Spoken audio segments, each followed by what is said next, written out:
Yup. Welcome back to another live stream. It's your man, Eddie Ed. And you already know it's the one and only dialogue, folks. And we here with another live stream. You guys see the title, Alex Hormozi denies God's existence. Now, surprisingly, many people do this, and many people like Alex Hormozi, who used to be in the faith, now claims that this is all fake and it's all BS.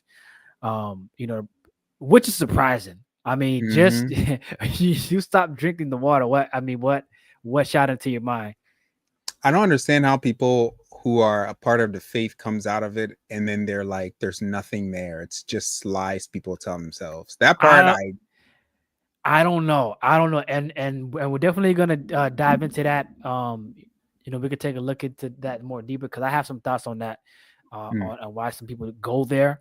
But it's just unbelievable when you realize people that used to stop believing to this degree. You know what I mean? Like there's always there's always the ones that used to be on fire and now that's not on fire, and then they have some issues, but they're like still in the midst. But to be in or claim that you're in and then out, there's a lot of questions that I have about that. And then claims of like, that we are in a simulator. We're going to take a look into that and have a discussion on that, because there's a part of that, statement or idea that we're going to look at that contradicts some people believe that there isn't a God or whatever. So without further ado, we're going to play the video of Alex Hormozi talking about, his beginnings, his where he was and now where he has come to in his life. So let's look at that as an example, because like I said, there's many people, guys, that are like him, that have done the same thing, like, stepped in and then stepped out. So he's not the only one. But let's go ahead and check out this clip here. It's about 8 minutes. So and then we'll have a discussion after. All right.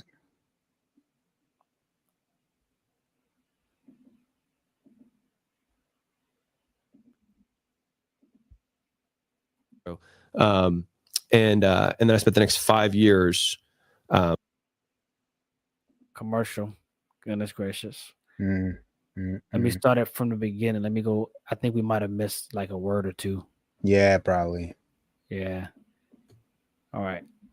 When I was like 19 or 20, I became a born again Christian. Okay, that was a very important part that we missed. All right. Yeah. Let me start it over. When I was like 19 or 20, I became a born again Christian. The whole thing was like, oh my God, life's amazing. Jesus is great.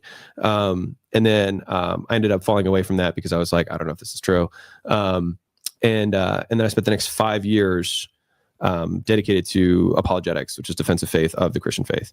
So just learning the arguments around like why Christianity like is true, right? I ended up not believing in it, and I can give a variety of reasons, but I'll give you the simplest one. Hopefully I'm not insulting anyone. This is just my belief that I'm sharing, which is one of the strongest arguments for Christianity against other world religions is that other world religions say like, if you go to the good place, so if you do a good job, you go to the good place, right? And fundamentally it's a hard paradigm, because it means that like, at what point are you 51% good versus 49%? Should I have just held one more door open and I would have gone to the good place forever, right? Not even talking about like finite circumstance and creating infinite outcomes, but like whatever.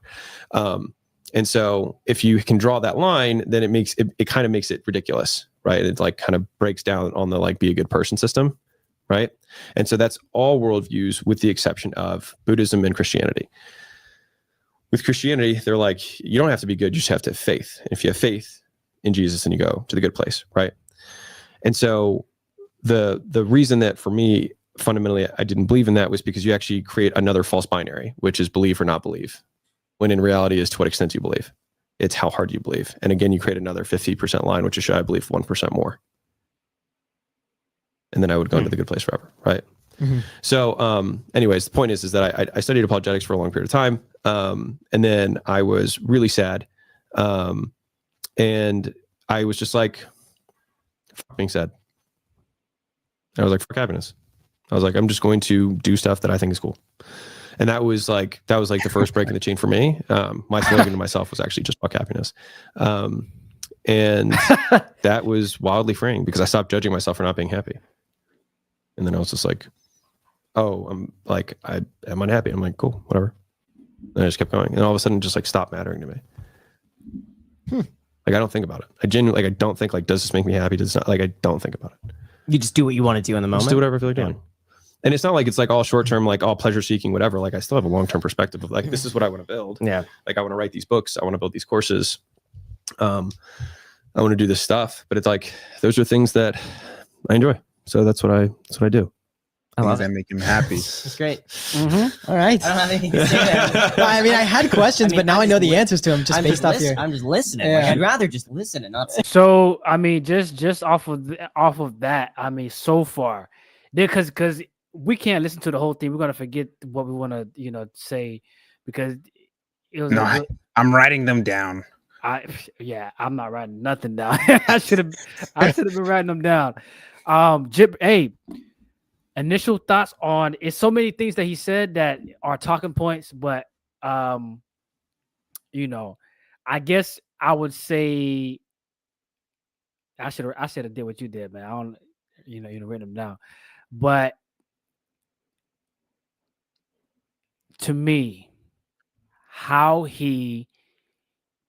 the type of individual that he seems to me to be is one of those types where it's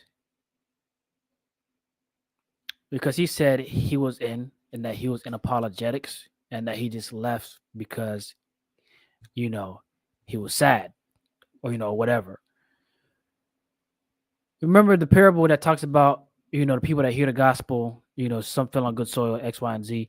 Like he's definitely the one that fell on like the thorns. It was there, but it got choked up by whatever the world came at. By whatever his life, the maybe tragedies or maybe situations that were adverse to his liking. When they came at him, he said, "Hey, forget about it." That's how he's coming off based on what he said, to me as to how this thing like he got some seeds. Some seeds were planted, but they weren't planted in good soil. They were planted based on what seems to me as head knowledge and feelings based. And when the world and when he went through any trials and tribulations, he said, "Hey, I'm sad. This didn't work how I thought it was going to work. I'm out of here." So it's more to the story that we don't know that happened in his life that I will, if he explains it, we'll be like, "Oh yeah, okay, okay." I mean, what are your thoughts? Yeah, I agree. Because usually people like to say a whole bunch of stuff around, "Oh, this is why I don't believe this." Like they give these like really big ideas. They are like, "Oh, that sounds really good." And then when you start to like open up, okay, what's holding up that idea? It's something really simple. So I agree with you. Like it's a lot of head knowledge because when you look at him now, that's exactly what he is. He's head knowledge. He's like, yeah. I don't need to involve the rest of my being. It's just logic. That's all that exists. Exactly. And Yeah. that's dangerous because you're a human being. You're not a machine. People try to act like Exactly. machines and leave emotions that you're supposed to experience and work through as a human being to develop yourself. Because that's how you essentially become a better person because you're exercising self-control and discipline. Because Right. you feel like doing something, don't feel like doing something, don't mean you shouldn't do something that's right or good, or you know what I'm saying. So it's sounding robotic, and that's how a lot of people that think like how he think. That's how they operate. They operate on like a emotionalist based type of thing, where it's like, no, what do you like? You're a human being. You're gonna get. You have to. And it doesn't even make sense because how are you enjoying something when it doesn't, like when you don't care? That was going to be my next point, because before he said, I love doing these things. Well, I do these things that He was trying to find a word to describe the things that he does without involving emotion. It does. You can't. You can't. Yeah. Unless he's a sociopath, which I don't think he is. But the way that he talks, he comes off to me as like, this is the kind of dude that if he grew up the wrong way and like someone came up to him and like offered him this extreme radical idea, he would do a lot of damage to the world in a bad way. Like he would be the dude like popping people off left and right, and you sit him down and you ask him like, so why did you do what you did? And he just looks in the cameras like, because I wanted to. Like no emotion whatsoever. This is the kind, like how he talks comes off to me like that.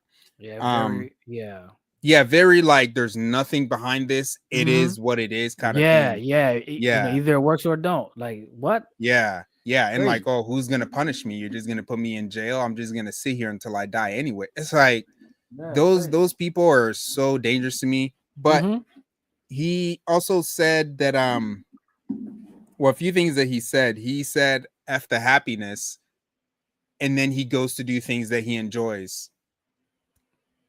Contradictory. I mean, what do you mean? What do you mean, bro? He also said that he studied apologetics for like 5-6 years. Well, when we look at Paul didn't study apologetics for 5-6 years and then write things in the Bible. He studied the Bible and developed a relationship with Christ. And even at the point after the 15 years where he began his ministry, he wrote that I do and say all of these things that I may know Christ. So his understanding of studying Christ for 15 years and studying the Old Testament and everything that Christ taught, his thing was like, man, I don't even know the smallest bit of Christ. Like I have a picture of who he is, but the depths of who he is, I will never understand. And he is one of the core tenets of the faith. So if you're telling me that you only studied the apologetics, which is the outwardness of the relationship that you have with God, you just studied it for 5-6 years and you didn't work on the actual relationship, absolutely understandable why you went on into the world and you felt like you were a fraud for saying something that you didn't think was true. Yeah, I mean that what you said about him studying and then figuring out like he's nowhere to you know, when it comes to knowing who Christ is. I heard a pastor just yesterday talk about this and like how you know Christians, you know, a lot of them are really, you know, not deep. You know, a lot of them think they are, but they're not. And the ones that know it, because it's like when you realize, oh snap, I'm far from the understanding, you know, because of how deep I know this thing is, and realizing, oh shoot, this is huge. Yeah, you're deeper than the one that think they're deep, because they're actually not realizing, oh, this is vast, way vast than what you think it is. And so it's like, if you think you got it, you don't, because you don't realize how big it is, because then you'll see that you don't. But when you but when you're deep, you're actually in, you know, immersed to the point where you realize, oh snap, the cavern is bigger than I can even imagine. So I haven't arrived, you know. So, and it makes a lot of sense, because and it goes to the point where people think that they know God or that they can create a God. Like if God is a God and is infinite in power and the wisdom and stuff, you can't obtain all of that understanding, because it just keeps going. Well, how can you? Your mind is not. Our physical brains can't hold that. You can't even imagine it. Even there's things that God is going to bless us with in heaven that the word tells us, eyes have not seen nor ears heard what the Lord has in store for us. Like we can't even, nobody can help you understand that even in word form. That's how crazy it is. Yeah. So yeah, man, it goes deep. So, you know, to hear him, you know, say these things, it's a bit wild because is beyond us. He thinks he in his years of apologetics, he thinks he studied it enough to know. And that's something that apologetics always does to people. If there's one warning about apologetics that I would give to anyone, is to understand that the answers that you're giving people aren't just like to be like, ha, so now that you have nothing else to ask about Christianity because I answered all of your questions. Apologetics gives people a false sense of confidence, because what's interesting about apologetics is we see these people who have been in the Christian faith for decades stand up on stage and combat these people. And then young people come in, they're like, man, how do I learn how to do what you do? And they're like, well, these are the certain kind of questions that people ask. So always have an answer in your back pocket to give these people when they ask these kind of questions. That's now how apologetics came to be. Apologetics came by ways of understanding Christ and then the Bible first. And now you're able to stand up there and defend it in ways that people are like, wow, wow, wow. It comes with experience.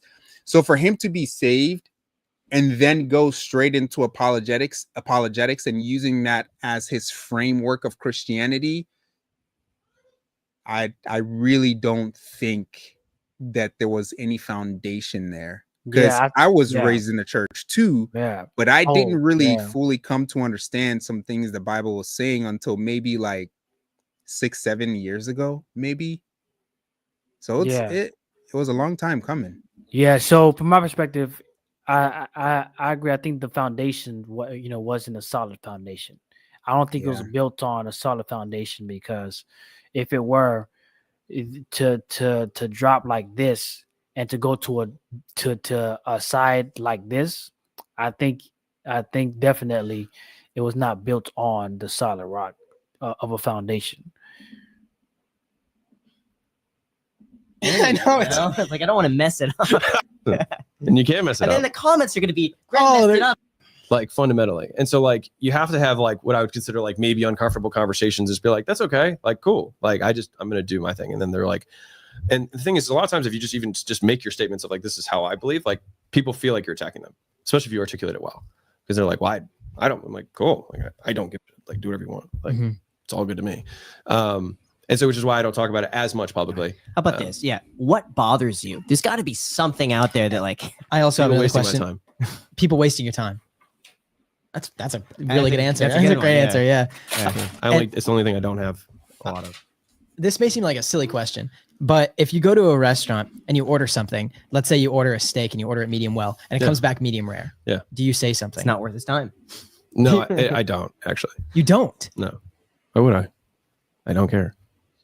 But at the same time, I was like, well, a lot of people would be anxious to say something, and I figured you probably wouldn't care about those emotions, right? I wouldn't even have an emotion first. I mean, that's such a non. Yeah. I mean, maybe like like we have a big ad campaign that's supposed to go out, and like I get all the creatives the day before, and it's supposed to launch. Like, would that annoy me? I'd be like, yes. Okay. But let's fix it. Like this is bad. We can't run this. Let's try again.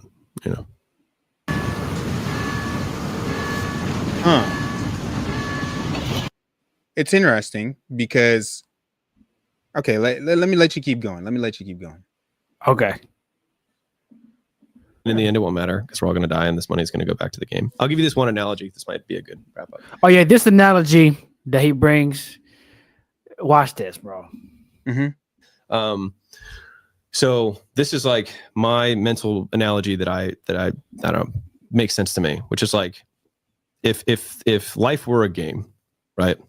And all of us are given a token to like enter like a casino because we're in Vegas, right? So we all get a token. We enter the casino and we sit down at the table to play poker, right? And everybody's playing. Everybody's got cards, and all of we're dealt cards. Everybody's dealt different cards, and we got to play the hand we're dealt.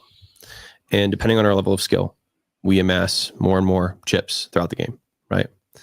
And at the end of the game, the difference between the real world and the casino and the game of life, right?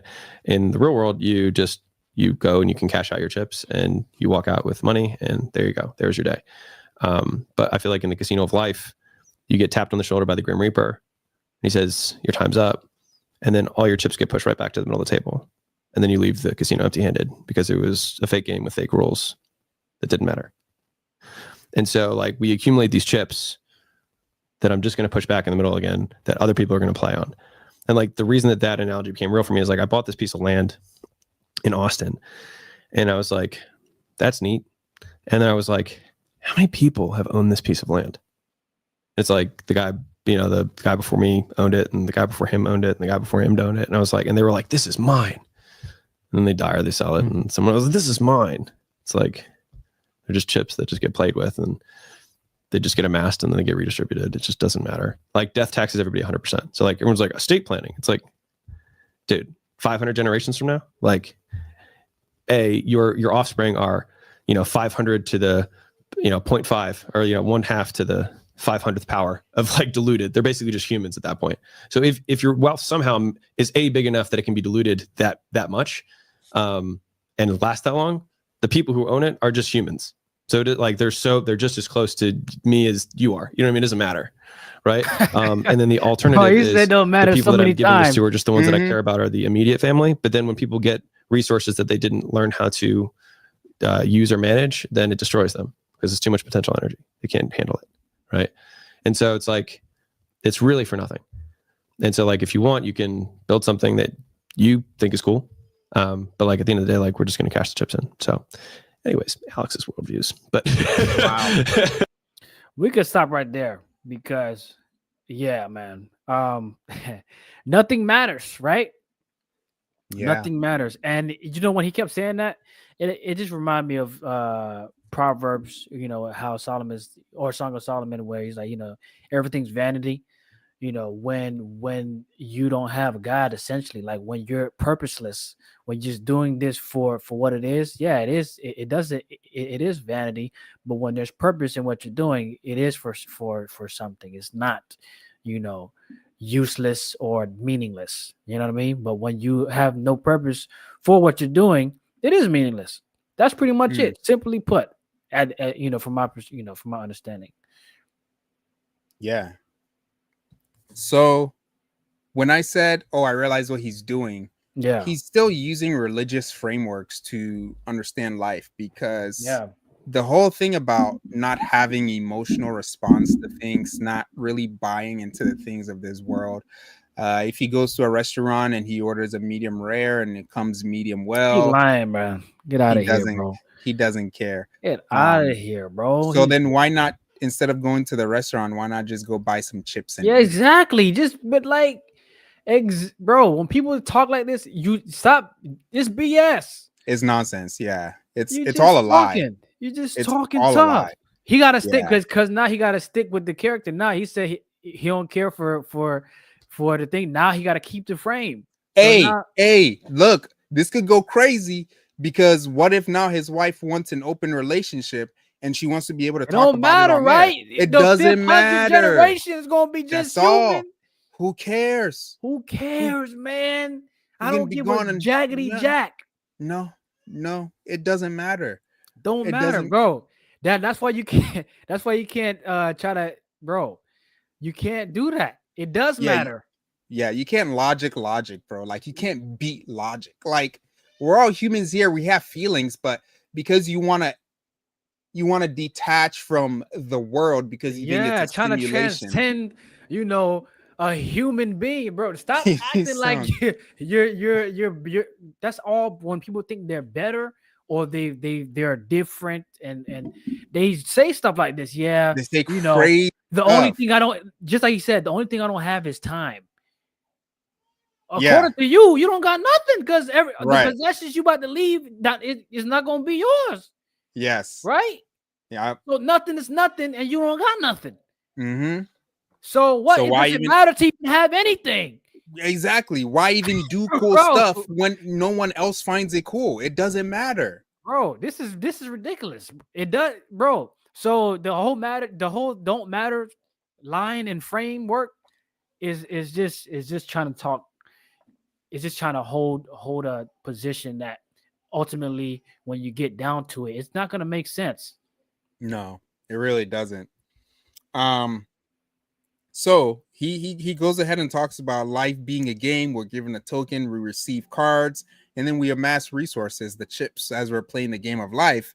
But then life is pointless because everything that you work for, the land that he bought it, but like dozens of people before him have owned that land and now it's his, and people think, yeah, it's mine. That's a biblical principle. Like the things that we have, we don't own it. The things that we have were here before we got here. Exactly. So when we're called stewards, we are called stewards because we managed the thing, because it wasn't ours before it came in our possession, and it won't be ours after we die. It's currently we're managing the thing, so be a good steward of it because it's going to be passed on. And then the other thing too is he said because nothing belongs to you, and when you die it goes to someone else, someone random you have no idea about.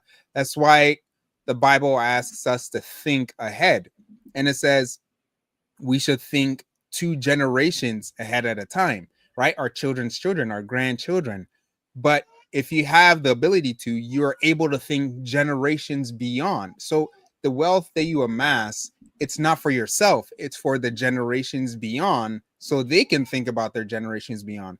If you bring up your family to understand that concept or idea, there is no way that you can amass something that will end up in someone else's hand, because someone is always thinking about how to pass it down and make it more resourceful for their later generations. So the perspective he's coming from is everything is about me.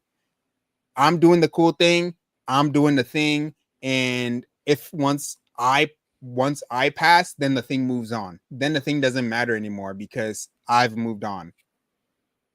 That's the complete opposite of a Christian theology. The idea here, the Christian theology, is to think ahead of the generations so that they can receive that privilege ahead of time. That's that stream we did last week where I talked about privilege. When they receive that privilege, they're able then to pass that down, but their life is easier. So when your life is easier, you're able to do things more freely, and you realize that you're not bound by things. So I'm going on, but I just don't understand how he can think so small. Yeah. There's a couple of verses that I picked out for this, because this is like, let's go.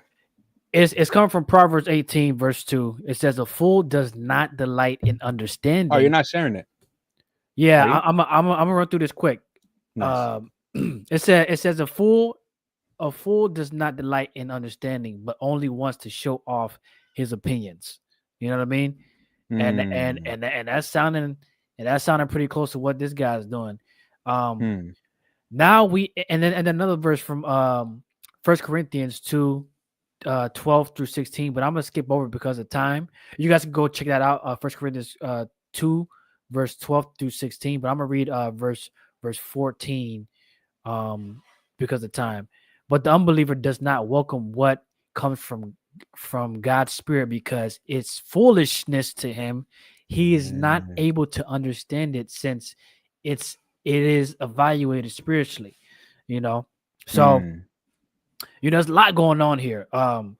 But those are a couple of verses that kind of speaks to the situation, because when you look at the world as nothing matters, I will agree that when we leave here, everything that we've accumulated stays. Okay, we're not taking that with us, but you take you are going to where you're going. So that means you will be you. So whatever you learn here and accumulate here, that is a part of you. That is that is you as a soul. And so it matters how we live here. Essentially what I'm getting at is it matters what we do here. It matters the decisions we make. It matters what we believe. Yeah, absolutely.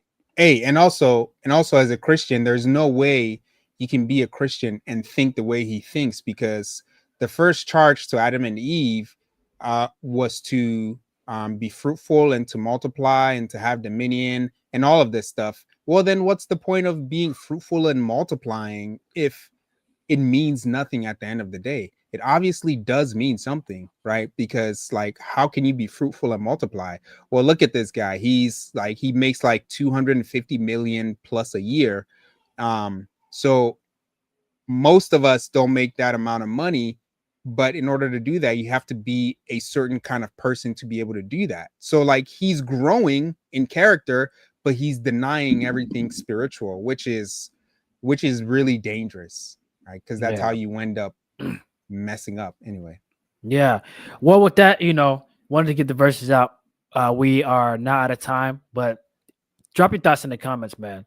Are we living in a simulator like that? The one part we didn't really get to is I want to speak on that just real quick. If we're living in a simulator, who is watching the simulation? That's that. So there's some great. So we know God exists. There's some greater power that's in control of the simulator, right? If there's a simulation, there has to be somebody that's controlling or watching over the simulation. So if we're in a simulator, which he said in the video, you got to go back and catch that. Who's over that? Who's in charge of that? Because the simulator just didn't start itself. If you want to bring that logic, someone had to start it. Someone had to mold the simulation, put the all the artwork in that. You know what I'm saying? So there had to be a creator of the simulator, is what I'm saying. According to his logic. But drop your thoughts in the comments about this video. It's a lot to unpack. We might even do a touch up, for next time. But make sure you have your notifications turned on so you know when we are live and you don't miss a live stream. And that's about it, man. It's your man Eddie. You got any thoughts? Nah, we're good. We're at time. So it's your man Eddie Ed. His dialogue, folks. And we are out. Catch you guys next week. Peace, safety, and love. And love what? Hey, man, this ain't an R&B movie. Catch you guys later. All right, peace.